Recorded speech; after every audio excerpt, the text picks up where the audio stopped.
A contact point is your trip to Disney World. It's interesting. I've actually done this. I would ask somebody, what did you wear? What clothes did you wear last Tuesday? What did you have for dinner on Sunday? Unless they had kind of a repetitive meal, which some people do. You know, we're Italian, Sicilian. And I would say, tell me about the first time you took your kids to Disney World.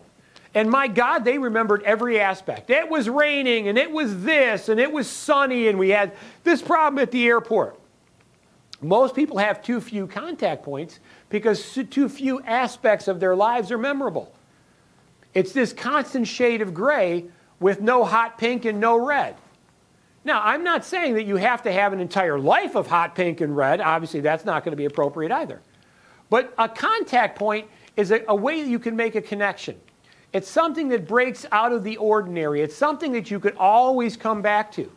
When I see people that I knew when I was a teenager, you know, we talk about our glory days. Bruce Springsteen has got that great song, Glory Days. And what he says in the song is when we come back together at whatever time in the future, we reconnect around those common memories, those contact points, right? The glory days that we had. And it would talk about, in that particular song, about an athlete that he had that was a baseball player, a pitcher, and how they would remember that and how they would come back on those contact points. Yet most people don't have those. Most people, in many cases, salespeople do not have those with their clients.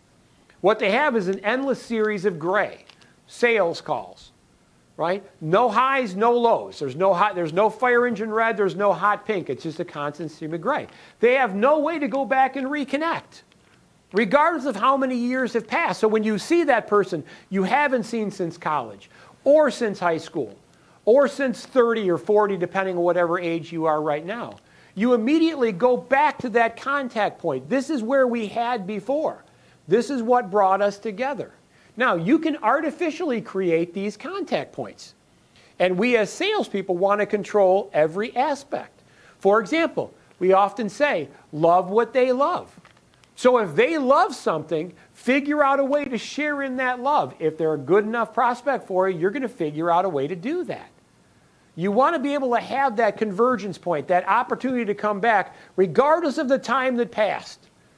I believe when you do something nice for somebody, they never forget that.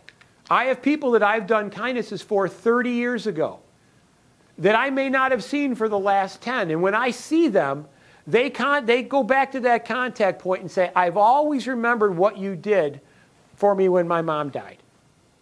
And it was not done with an attempt to be memorable. It was done as an attempt to just be kind. Contact points. If you don't have them with your selling relationships, I'm going to strongly encourage you to create them. I can help you do that. We can create scenarios that really, really help you. And I will tell you, we're not talking really any amount of money at all. These types of things aren't very expensive. But it's a least tech way of doing it. When you remove the technology from that interpersonal connection, you now have no buffer, right? The person that's busy and doing 20 things at once that gets your nice email, they look at that along with the other 50 emails, and although I'm sure for that nanosecond it's appreciated, but then it's quickly discarded because of all of the other noise in the machine. When you're face-to-face with someone, that's why I say I love doing walk-ins. If I can't do a walk-in, I love doing a cold call. Because if I send an email to somebody, and I have the wrong person's email address, right? I send it to the wrong person. Here's what generally never happens. That person that I sent the email to generally never emails me back and says, hey, Don, I'm not the right person. You know, here's the email for Joe Szymanski. So all of these factors, they really, really propel. Many people think that it takes more time. No.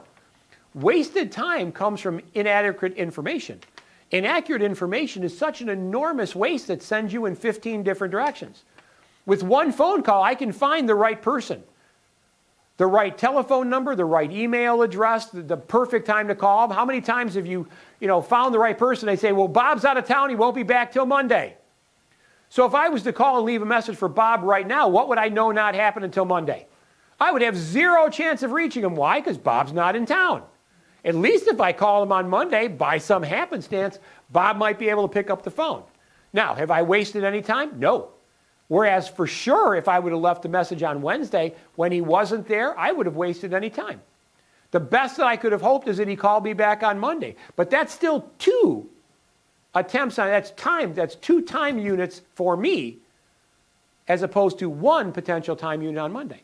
So understanding the least tech ideology actually gives you more time because you're not wasting it in these incorrect or inadequate or inappropriate ways of doing things.